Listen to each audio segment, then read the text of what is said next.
اللہ کے رسول صلی اللہ علیہ وسلم نے فرمایا ان اللہ تبارک و تعالی فرض صیام رمضان علیکم وسننت علیکم قیامہ فمن صامہ وقامہ ایمانا واحتسابا خرج من ذنوبہ کیوم ولدتہ امہ۔ اللہ کے نبی صلی اللہ علیہ وسلم نے فرمایا اللہ تعالیٰ نے تم پر رمضان کے روزے فرض کیے ہیں اور میں نے رمضان کی راتوں کے قیام کو تمہارے لیے سنت قرار دیا ہے۔ روزے اللہ تعالیٰ کی طرف سے، تراویح نبی صلی اللہ علیہ وسلم کی طرف سے۔ جو شخص رمضان کے روزے رکھے اور اس کی راتوں کا قیام کرے وہ گناہوں سے ایسے پاک ہو جائے گا جیسے آج اپنی ماں کے پیٹ سے پیدا ہوا ہے۔ اس طرح کے مضامین کئی احادیثوں میں آئے ہیں۔ رمضان کا روزہ یہ فرض ہے، رات کا قیام یہ سنت ہے۔ تو رمضان میں جو اللہ کی رحمتیں موسلا دھار بارش کی طرح برستی ہے، جس طرح موسلا دھار بارش میں ہر چیز سیراب ہو جاتی ہے، ہر چیز دھل کر صاف ستھری ہو جاتی ہے، اسی طرح اس بابرکت مہینے میں اللہ تعالیٰ کی رحمت سے ہر انسان سیراب ہو جاتا ہے، مستفید ہوتا ہے، گناہوں سے پاک اور صاف ہو جاتا ہے، دھل جاتا ہے۔ لیکن شرط یہ ہے کہ برتن سیدھا ہو، الٹا نہ ہو۔ اگر برتن الٹا ہو تو سارا دن صحن کے درمیان میں کھلے میدان میں برتن پڑا رہے تو موسلا دھار بارش تو اپنی جگہ پر ایک بوند بارش کی بھی اس کے اندر نہیں جا سکتی، ایک قطرہ بارش کا اس کے اندر داخل ہوگا۔ اسی طرح رمضان مبارک بابرکت مہینہ ہے، اللہ تعالیٰ کی رحمت موسلا دھار بارش کی طرح برستی ہے۔ اس سے فائدہ وہی انسان اٹھائے گا جنہوں نے اپنے دل کے برتن کو سیدھا کیا ہوگا، اس مہینے کی ہر رات کو قیام کیا ہوگا، ہر دن کا روزہ رکھا ہوگا، دن کو صیام کے ساتھ، رات کو قیام کے ساتھ وفا کیا ہوگا۔ اللہ تعالیٰ کی رحمت کے لوٹنے کا ذریعہ روزہ ہے، یہ دن کا عمل ہے۔ اللہ تعالیٰ کی رحمت کو لوٹنے کا ذریعہ تراویح ہے، دن کا صیام، رات کا قیام۔ اور سرکار دو عالم صلی اللہ علیہ وسلم نے فرمایا روزے دار کا سونا عبادت ہے، اس کا خاموش رہنا تسبیح ہے۔ کتنی اللہ تعالیٰ کی رحمت ہے، روزہ رکھ کر جتنی دیر سویا رہے گا اللہ کی عبادت میں شمار ہوگا، جتنی دیر کام کرتا رہے گا، لہو و لعب سے بچے گا، فضول اور بیہودہ بات اپنے منہ سے نہیں نکالے گا تو وہ خاموشی اس کے سبحان اللہ پڑھنے کے برابر ہو جائے گی۔ اللہ کے رسول صلی اللہ علیہ وسلم نے فرمایا اس ذات کی قسم جس کے قبضہ میں محمد کی جان ہے، روزے دار کے منہ کی بدبو اللہ کے نزدیک مشک اور خوشبو سے بھی زیادہ پسندیدہ ہے۔ کل قیامت والے دن ایسی خوشبو آئے گی، ایسی خوشبو اس کے منہ سے آئے گی جو مشک سے بھی زیادہ پاکیزہ ہوگی، وہ اللہ تعالیٰ کا محبوب ہوگا، اس کی مہک منہ سے آنے والی جو مہک ہے وہ بھی اللہ تبارک و تعالیٰ کو پسند ہوگی۔ روزے دار کی 24 گھنٹے کی زندگی عبادت بن جاتی ہے اور روزے دار اللہ کا محبوب بن جاتا ہے۔ کیا قدردانی ہے اللہ تعالیٰ کی طرف سے۔ ما یفعل اللہ بعذابکم ان شکرتم وآمنتم وکان اللہ شاکرا علیما۔ اللہ بڑی قدر کرنے والا ہے، بڑی قدردانی کرنے والا ہے۔ تھوڑی سی محنت اور رحمت کتنا زیادہ۔ ایک حدیث میں آقا صلی اللہ علیہ وسلم نے فرمایا روزے داروں کے واسطے قیامت کے دن عرش کے نیچے دسترخوان لگایا جائے گا، وہ لوگ اس پر بیٹھ کر کھانا کھائیں گے، باقی لوگ اس وقت حساب کتاب میں پھنسے ہوئے ہوں گے۔ اس پر لوگ تعجب کریں گے یہ کیسے لوگ ہیں جو کھانا کھا رہے ہیں اور ہم اب تک حساب و کتاب میں مصروف ہیں۔ تو ان کو جواب دیا جائے گا یہ روزہ رکھا کرتے تھے، تم روزہ نہیں رکھتے تھے. یعنی انہوں نے اللہ تعالیٰ کے لیے دنیا میں تھوڑا سا وقت اللہ کی عبادت میں لگایا، روزے میں لگایا، کھانے سے پینے سے نفسانی خواہشات کو چھوڑا. آج اللہ تعالیٰ کی طرف سے ان کو یہ بدلہ دیا جا رہا ہے کہ شہید مہمان بنے بیٹھے ہیں. اور قیامت کے اس طویل دن فی یوم کان مقدارہ 50,000 سنہ، جس کے بارے میں قرآن کہتا ہے اس دن کی مقدار 50,000 سال کے برابر ہوگی. اس دن انہیں بھوک بھی نہیں لگے گی، پیاس بھی نہیں لگے گی. ان کے اعزاز اور اکرام کے طور پر اس 50,000 سال والے دن، جس دن لوگ حساب و کتاب میں مصروف ہوں گے، کوئی پسینے میں شرابور ہوں گے، نفسا نفسی کا عالم ہوگا، لیکن یہ اللہ کے دسترخوان پر کھانا تناول فرما رہے ہوں گے، کوثر کا پانی پی رہے ہوں گے. ان ساری فضیلتوں کے باوجود یہ نہیں سمجھنا چاہیے کہ روزہ نماز سے افضل ہے. نہیں، نماز تو بہرحال ہر عمل سے افضل ہے.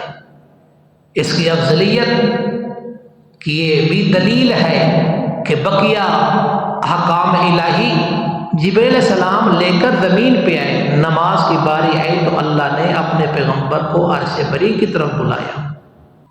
ہمارے ہاں جتنا اہتمام روزے کا ہوتا ہے اتنا نمازوں کا نہیں ہوتا. سارا سال نمازوں کی چھٹی کرنے والے بھی رمضان کے روزے کی پابندی کرتے ہیں، بلکہ بعض تو ایسے بھی ہیں جو رمضان کا روزہ رکھ کر بھی نماز نہیں پڑھتے.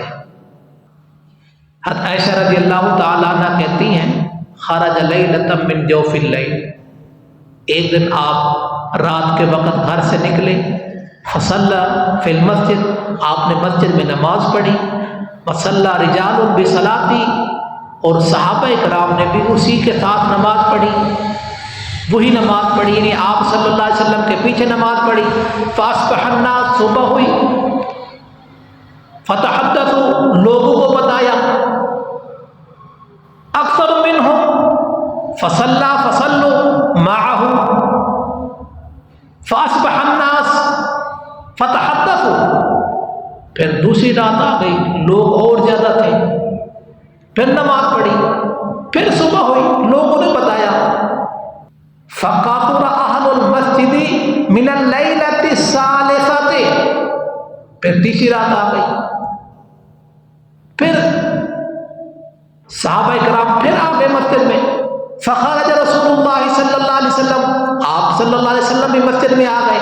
فصلوا بصلاته، پھر آقا صلی اللہ علیہ وسلم نے نماز پڑھائی، صحابہ نے آپ کے پیچھے نماز پڑھی. فلما كانت الليلة الرابعة،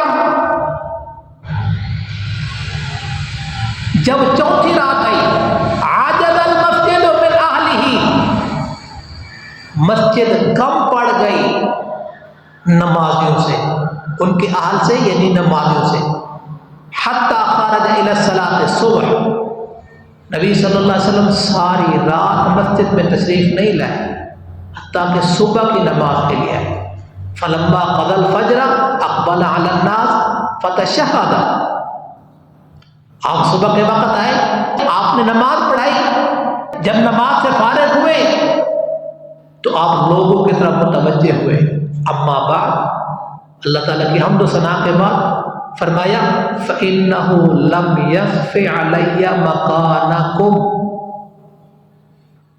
تمہارا یہاں آنا مجھے مخفی نہیں تھا. لَكِنِّي خَشِيتُ، مگر مجھے اس بات کا اندیشہ ہوا کہ کہیں یہ نماز تم پر فرض نہ ہو جائے، أَن تُفْرَضَ عَلَيْكُمْ فَتَعْجِزُوا عَنْهَا، کہ یہ تم پر فرض ہو جائے اور تم اس کے ادا کرنے میں کوتاہی کر دو، عاجز ہو جاؤ. فتوفى رسول اللہ صلی اللہ علیہ وسلم والامر علی ذلک، آقا صلی اللہ علیہ وسلم پھر اسی رمضان کے بعد آپ اس دنیا سے تشریف لے گئے اور معاملہ اسی طرح رہا. اس حدیث سے معلوم ہوا کہ 3 راتیں آپ صلی اللہ علیہ وسلم نے جماعت کے ساتھ تراویح صحابہ کرام رضوان اللہ تعالی علیہم اجمعین کو پڑھائی. اور مصنف ابن ابی شیبہ میں ہے، حضرت عباس رضی اللہ تعالیٰ عنہ کی روایت ہے کہ آپ صلی اللہ علیہ وسلم نے 20 رکعتیں تراویح پڑھائی، اور جس روایت میں 8 رکعت کا ذکر ہے وہ تہجد کی نماز ہے. مسلم شریف کی ایک اور روایت میں انس رضی اللہ تعالیٰ عنہ کی روایت ہے کہ آپ صلی اللہ علیہ وسلم نے تراویح کے بعد تہجد الگ دوبارہ پڑھی. اس 8 رکعت کا جو تذکرہ ہے، 8 رکعت کی جو روایت ہے وہ تہجد کی نماز کی ہے. آپ صلی اللہ علیہ وسلم دنیا سے رخصت ہو گئے. حضرت ابو بکر صدیق کا زمانہ آیا، اس میں بھی منکرین زکوٰۃ، مسلمہ کذاب، طاغوتی طاقتیں بھی سرگرم. حضرت ابو بکر صدیق ان کو کچلنے میں مصروف رہے، حتیٰ کہ حضرت ابو بکر صدیق بھی اس دنیا سے رخصت ہو گئے. پھر خلیفہ ثانی لاسانی ہے، ان کا دور آیا. پھر جب ان کے دور میں استحکام پیدا ہو گیا اور وحی کے بند ہو جانے کی وجہ سے فرضیت کا خطرہ بھی نہ رہا، حضرت عمر رضی اللہ تعالی عنہ نے ابی ابن کعب کو حکم دیا کہ تم لوگوں کو 20 تراویح پڑھایا کرو اور قرآن سنایا کرو. ابی ابن کعب رضی اللہ تعالی عنہ وہ صحابی رسول ہے جس کے بارے میں آقا صلی اللہ علیہ وسلم نے فرمایا اقرأہم ابی ابن کعب، میرے صحابہ میں سب سے زیادہ قاری ابی ابن کعب ہے. سبحان اللہ، ہر صحابی کی ایک خصوصیت ہے. ایک اور روایت میں آتا ہے کہ ایک مرتبہ نبی صلی اللہ علیہ وسلم نے فرمایا ابی مجھے قرآن سناؤ. یا رسول اللہ میں سناؤں؟ فرمایا ہاں ابی تم سناؤ، مجھے اللہ نے کہا ہے. تو ابی ابن کعب رونے لگے اور روتے روتے کہتے اللہ سمانی لگا، یا رسول اللہ تعالیٰ نے میرا نام لے کے کہا ہے. تو ابی ابن کعب صحابہ میں بڑے قاریوں میں سے شمار ہوتے تھے. عمر کے فرمان کے مطابق صحابہ کرام کو ابی ابن کعب نے 20 تراویح پڑھائی. اب لوگ اعتراض کرتے ہیں کہ حضرت عمر نے شروع کی ہے. عمر نے شروع کرائی ہے تو عمر نے صرف ایک کام نہیں شروع کیا، عمر نے 3 کام شروع کیے، 2 تو تم بھی کر رہے ہو. نبی صلی اللہ علیہ وسلم نے پورا مہینہ تراویح نہیں پڑھائی، 3 دن پڑھائی ہے. پورا قرآن مجید بھی نہیں پڑھا، پورا رمضان جماعت بھی نہیں کرائی تراویح کی. تو پورا رمضان تراویح پڑھنا، پورا قرآن پڑھنا، یہ عمر کی سنت ہے. اگر تمہیں عمر کی سنت اچھی نہیں لگتی تو پھر تم بھی 3 دن پڑھ کے پھر اپنے اپنے گھروں میں چلے جاؤ. پورا قرآن عمر نے شروع کرایا، پورا مہینہ عمر نے شروع کرایا رضی اللہ تعالی عنہ. نبی صلی اللہ علیہ وسلم نے فرمایا علیکم بسنتی وسنت الخلفاء الراشدین المہدیین، میری سنت کو لازم پکڑو اور میرے خلفاء راشدین جو ہدایت یافتہ ہے ان کی سنت کو بھی لازم پکڑو. یہاں علیکم ایک دفعہ آیا، سنتی و سنت الخلفاء الراشدین المہدیین، سنت کا لفظ 2 دفعہ آیا ہے. نبی صلی اللہ علیہ وسلم کی سنت اور خلفاء راشدین کی سنت سیم ٹو سیم ہے.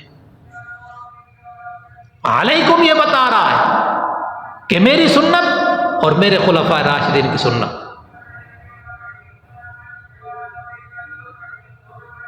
صحابہ کرام رضوان اللہ تعالی علیہم اجمعین کا اجماع ہے، اور صحابہ کا اجماع ایک مستقل شرعی دلیل ہے.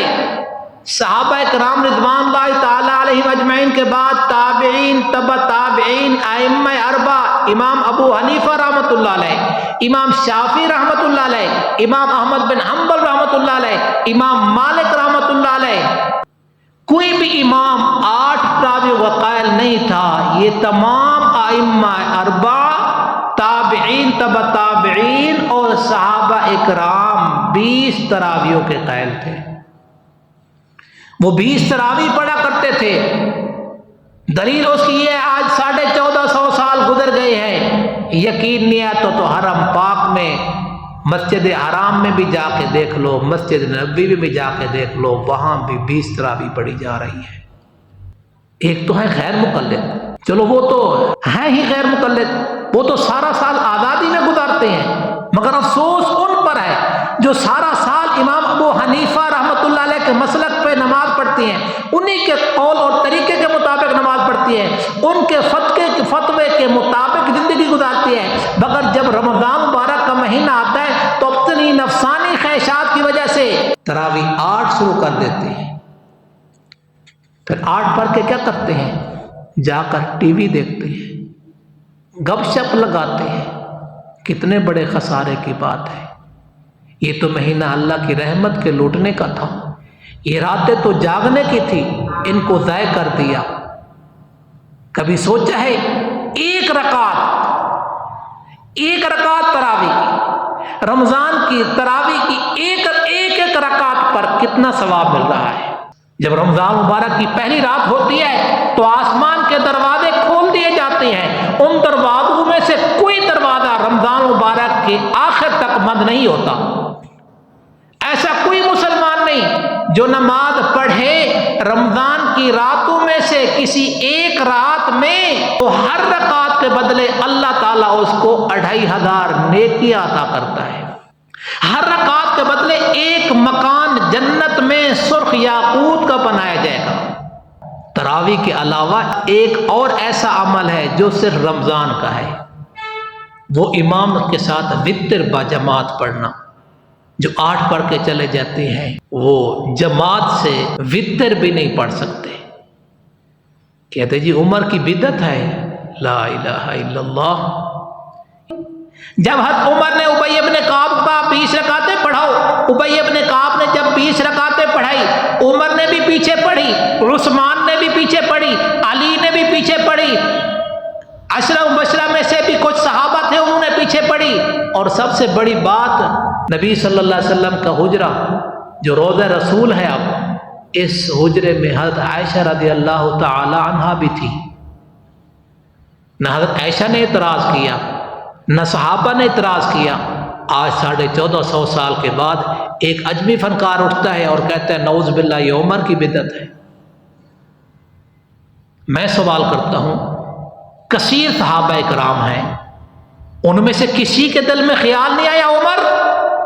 نبی صلی اللہ علیہ وسلم نے تو 20 رکعتیں نہیں پڑھی، آپ 20 کو پڑھا رہی ہیں۔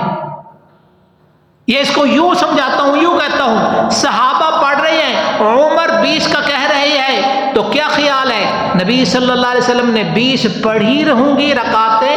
حدیث کی کتابوں میں 20 رکعتوں کا ثبوت ہے، لیکن میں آپ کو سمجھانے کے لیے کوسچن کے انداز میں پوچھتا ہوں، حضرت عمر نے جب 20 پڑھی ہے تو کیا نبی صلی اللہ علیہ وسلم نے 20 پڑھائی ہوں گی کہ نہیں پڑھائی ہوں گی؟ رمضان کا دن بھی رحمتوں سے بھرپور، رمضان کی راتیں بھی نعمتوں سے معمور۔ اللہ نے روزے کو فرض قرار دیا، نبی صلی اللہ علیہ وسلم نے تراویح کو سنت قرار دیا، تو انشاءاللہ 20 رکعتیں تراویح کی پڑھیں گے، وتر امام کے ساتھ جماعت کے ساتھ پڑھیں گے، اور انشاءاللہ رمضان کی گھڑیوں میں اپنے کانوں کی بھی حفاظت کریں گے، آنکھوں کی بھی حفاظت کریں گے، زبان کی بھی حفاظت کریں گے، اپنے دل میں بھی پاکیزگی پیدا کریں گے، اور قرآن مجید سنیں گے، سنائیں گے، پڑھیں گے، سمجھیں گے۔ اللہ تبارک و تعالی ہمیں اپنے مبارک مہینے کی رحمتوں اور برکتوں سے مستفیض فرمائے، صحت اور ایمان کی سلامتی کے ساتھ رمضان مبارک کا مہینہ نصیب فرمائے۔ جب نصیب ہو جائے تو اللہ تبارک و تعالی اس کی خیریں، برکتیں، رحمتیں، انوارات، نوازشات سے بھی اللہ تبارک و تعالی ہمیں مستفیض ہونے کی توفیق